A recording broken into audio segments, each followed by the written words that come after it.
The Mount Etna Mountaineers. As he climbed the deserted stadium steps under the eerie light of the second sun, fully visible now that the first had set, Oscar shuddered. He didn't feel any braver about ghosts than the next guy, but he had to save the universe, so acting like a fraidy cat was not a luxury he could afford. Besides, up close, this ghost didn't seem all that scary.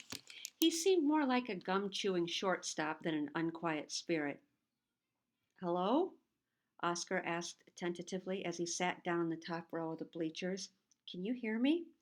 Of course, said the ball player, who, upon closer inspection, appeared to be chewing tobacco, not gum. But ain't you afraid of ghosts? A little, admitted Oscar. I probably wouldn't be talking to you if I didn't need to ask you something really badly. Shoot, said the old brave. Somehow, Oscar's mind went blank. What do you ask a specter? Then a question popped into his mind, one that must have been floating around in there since he'd visited the Clam Museum. Did a kid ever strike out Babe Ruth in this ballpark, a 12-year-old, when he played for the Boston Braves? Asked Oscar. I'm only asking because you're a Boston Brave, so maybe you know. Funny you should mention that, said the player, eyeing Oscar closely. I played in that game. I'll tell you what I remember. And by the way, my name is Pinky Whitney. I'm Oscar Indigo, said Oscar. Pleased to meet you. Mr. Whitney, Oscar grinned. He couldn't help it. Braving a conversation with this brave had turned out to be the right thing to do. We were brainstorming, said Pinky Whitney. You know, playing preseason games in small towns and out-of-the-way cities against local teams for publicity and to make a few extra bucks. The story of the drop, as told by Pinky Whitney, April 11th, 1935. By the time the game started, there were 5,000 spectators in the stands. Word spread fast. The Babe stepped up to the plate, and a few people cheered for him. But most of those 5,000 fans were cheering for the Mountaineers pitcher. See, this game and this town were special. They had a 12-year-old phenom named E.E. Smiley. Babe didn't know it, but Smiley had a special pitch. It had its own nickname, the drop. People said the Mountaineers manager, a son of a gun named Razor Tompkins, had only signed the sixth grader to pitch as a publicity stunt. But no one told this to E.E. Smiley. And that the drop wasn't any publicity stunt. It was the real deal. So the Babe's at bat.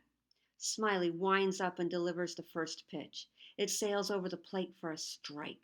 The Babe shrugs like that isn't a big deal and gets ready for the next pitch.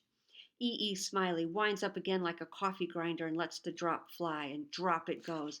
Down below Babe Ruth's knees, the Sultan of SWAT takes a staggering cut, but he misses. Strike two. The hometown crowd is going wild at this point. Smiley's giving old Babe a run for his money, and Smiley's only 12. Babe Ruth shrugs, and he smiles a little. But not much. He's shaken up. So E.E. Smiley lobs what looks like an easy floater. The pitch dances through the air on butterfly wings. The Babe's eyes zero in on it, but he never moves. He seems frozen by the deceptiveness of that pitch, and the ball sails over the plate and into the catcher's mitt. Strike three! You're out! The Babe struck out looking. Very strange. You don't see that every day. As I remember, he said something to the picture, which made her look real upset. Then Ruth broke his bat over his knee, threw the pieces on the ground, and stalked to his dugout. Hard to hear what he said over the hometown cheering, though. E.E. Smiley pitched the rest of the inning, notching a flyout and another strikeout. But she didn't come out of the dugout for the second inning, and she never played another game for the Mountaineers as far as I know, or for any other team. I always figured I'd hear about her later, but she disappeared from baseball history, and Babe Ruth retired 2 months later. Wait, said Oscar when Whitney had finished. E.E. Smiley was a sixth-grade girl? Didn't I mention that? Asked Pinky. No, said Oscar. Don't know if it matters or not because she struck out the Bambino, and that's what counts, right?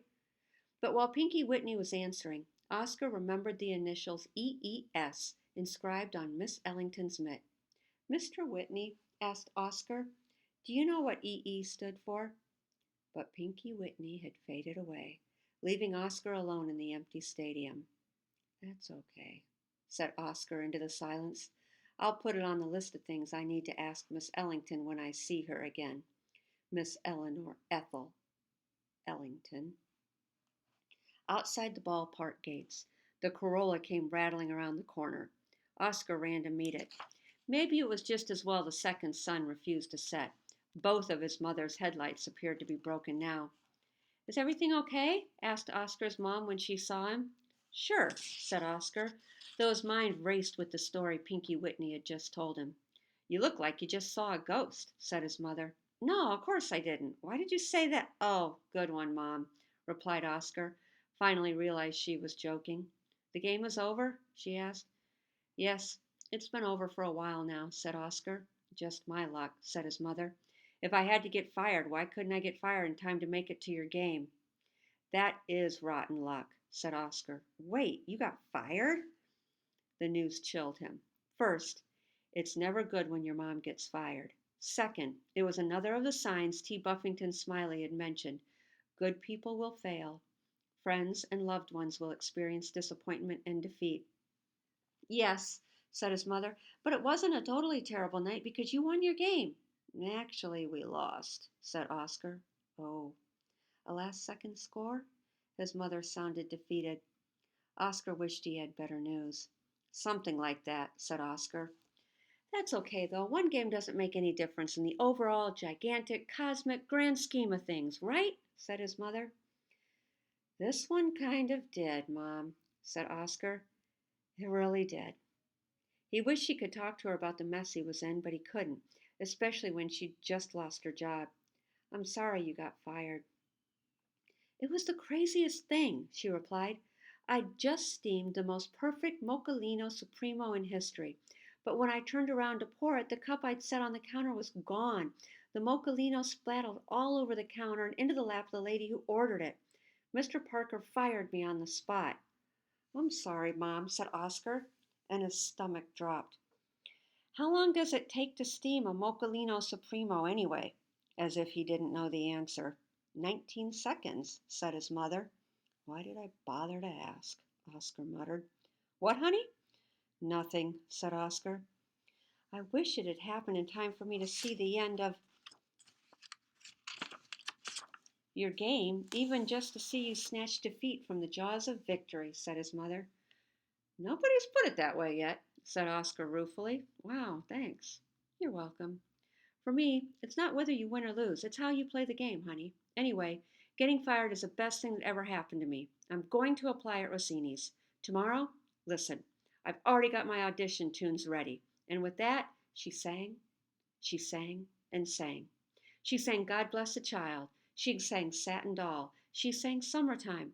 And while she sang, for a few minutes, it was summertime, just like summertime was supposed to be, with fireflies and cicadas and the aroma of freshly cut grass wafting through the windows. Not ghosts and pterodactyls and robocops and second suns.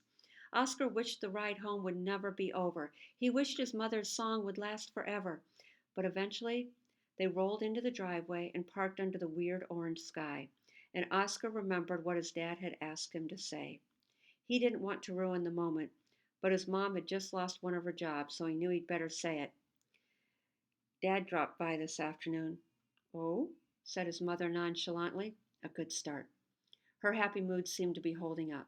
He said he's really busy with his project, and he has a lot going on, and he's going to be late with the check. Oscar blurted as fast as he could. Was Gina along for the ride? Asked his mother breezily, as if none of this information really bothered her.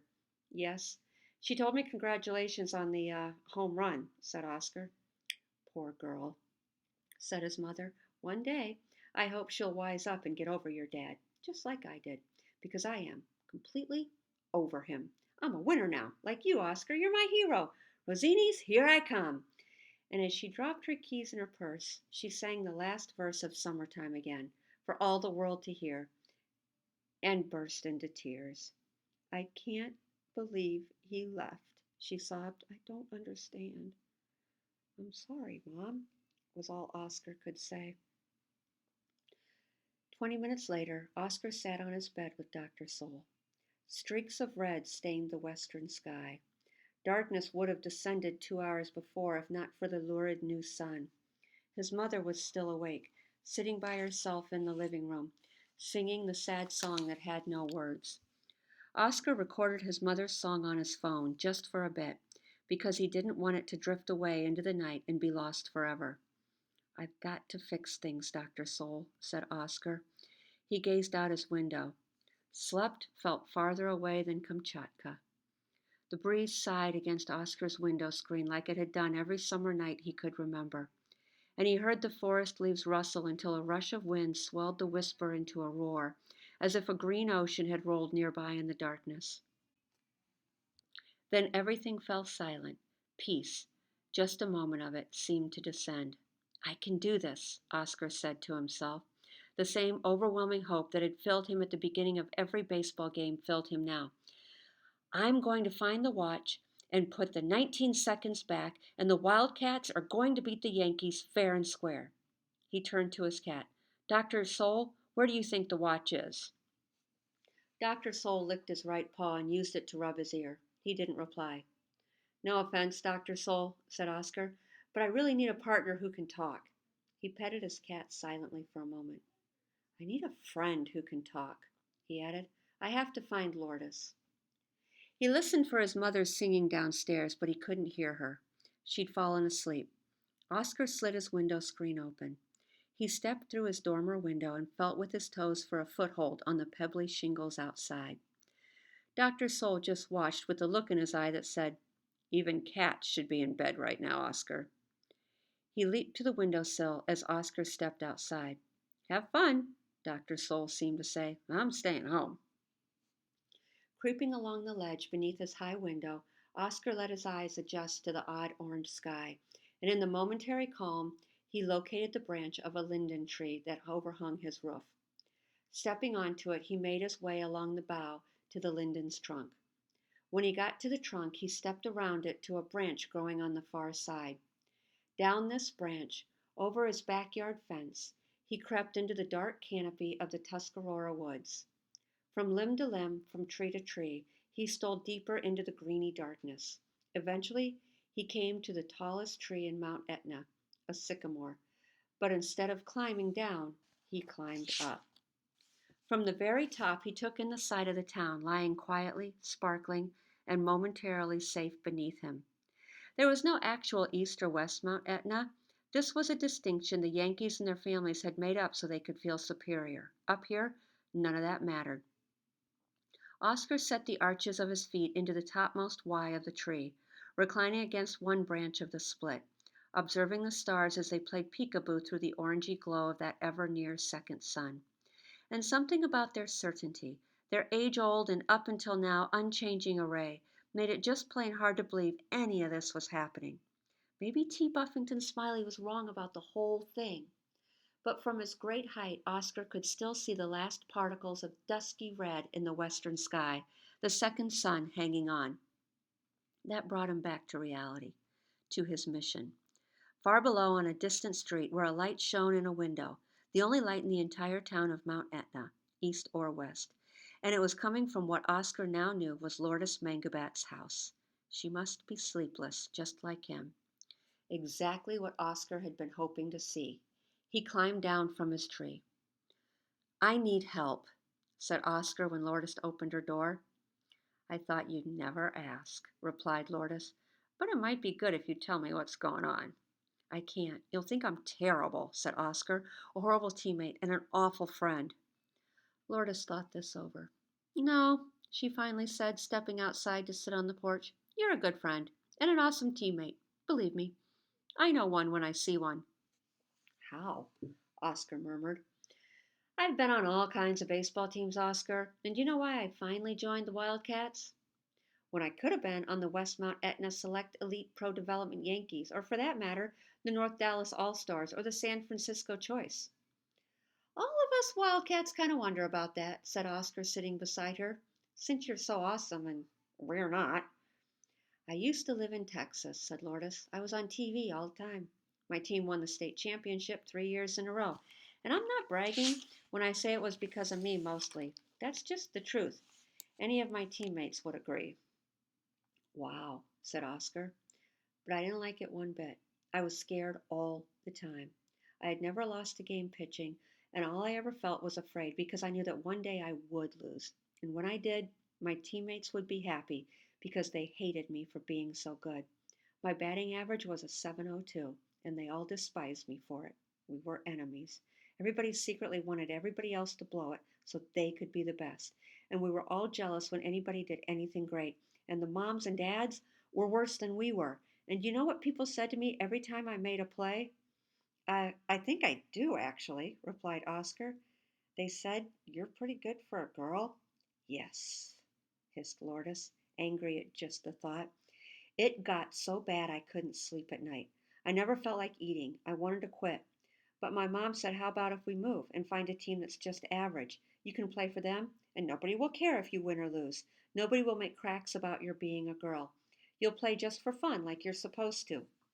We looked all over the country, and we decided on the Wildcats. And Mom found a job in Mount Etna, so we moved, so I could play baseball without having to hate it, without being afraid of making a mistake or committing an error or just plain losing every time I suited up. Wow. Thanks on behalf of all the Wildcats, said Oscar. I'm glad we're so bad we don't put any pressure on you. He grinned. Me too, said Lourdes, smiling back. Still, even though you all seem nice, I thought it would be safer not to make friends with any of you. We noticed, said Oscar. I wanted to duck the pressure, said Lourdes, and it was fun just showing up to play with nobody depending on me. But then the Wildcats got better. We all tried harder because of you. We wanted to live up to your example, replied Oscar. But that's the thing. Even when we started winning, things were still okay. Because when the Wildcats got good, they turned out to be a team, a real team, what a team is supposed to be. And that's because of you, Oscar. You have more team spirit than entire countries. That's why I wanted to be friends with you. Why I came to your house and followed you when Mr. Lim and Mr. Scarrett were with you. But I blew it and lost a big game. I'm sorry I was so rude to you tonight. I never blew a game before. I thought it was the worst thing that could ever happen to me. I thought you'd all hate me. I thought the universe would come to an end, but I should have known none of that would happen. The Wildcats were awesome, even though we lost. And you were the best Wildcat of all. I could never think you were a terrible teammate or a terrible friend. Thanks, said Oscar. He fell silent. Maybe Lourdes would understand if he told her what he'd done. It would feel good to get it off his chest. So Oscar Indigo took a deep breath, gathered his courage, and said, I know you wonder what's been going on with me. So here it is. I'm not who you think I am. You're not Oscar Indigo? Replied Lourdes. Yes, I'm Oscar Indigo, but Oscar Indigo is not who you think he is. Then who is Oscar Indigo? Asked Lourdes. I'm a loser, said Oscar, because of something awful I did. I don't believe it, said Lourdes. I mean, I believe you did something because of the black Cadillac and Mr. Lim and Mr. Scarrett and all the whispering, but I don't believe it was awful. I just got so tired of losing, moaned Oscar. Oscar, she replied, you're a winner. Come on, Lourdes, said Oscar. My baseball career is one big team spirit plaque. But you've never missed a practice, Lourdes pointed out. You've never missed a game. It's not that hard to get to practice, or games either, pointed out Oscar. You can get your mom to take you, or walk, or ride your bike, or take the bus. Just about anybody can do it. You invented the team cheer, said Lourdes. Yeah, East Mount Etna, East Mount Etna, East Mount Etna. Wow, ain't nobody going to keep the Wildcats down, said Oscar unenthusiastically. It doesn't even rhyme. You mix up the Oscar aid, persisted Lourdes. That half the team pours out the back of the dugout on the poison ivy, said Oscar. You holler advice at people while they're on base, said Lourdes. And get them thrown out, said Oscar. You take more practice swings and do more push-ups and run more laps than anybody, said Lourdes, and you get better all the time. That's not as good as it sounds, said Oscar. At least not for me. For you it's great. If you get any better, you'll be ready for the majors. But guys like me are so far behind that even if we improve every season, we have to live to 800 to actually be any good. But you give 100% every practice, protested Lourdes. Sure, said Oscar. I give 100% in practice because I never get to play in games. You do the little things right, pointed out Lourdes. Because I'm horrible at anything big, said Oscar. What about the secret ingredient? Asked Lourdes in Oscarade. You don't want me to tell you about the secret ingredient, warned Oscar. Yes, I do, said Lourdes. A drop of rolled up spice aftershave from the bottle my dad left when he moved out, said Oscar, to add zip.